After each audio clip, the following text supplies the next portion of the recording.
In schools now, today students throughout Rhode Island started taking a new and controversial standardized exam.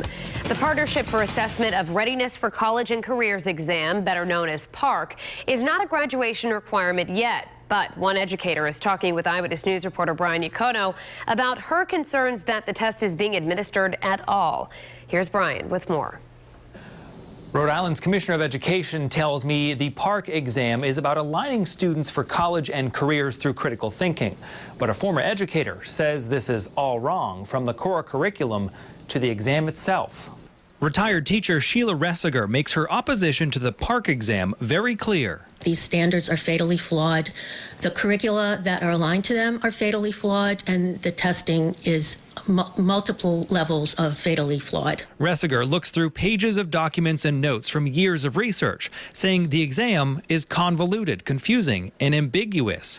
She generally opposes the overuse of standardized testing and says the core curriculum is designed for an unrealistic one-size-fits-all education. What's going to happen to all of these children who are labeled from the time that they're in third grade that they are a 1 or a 2?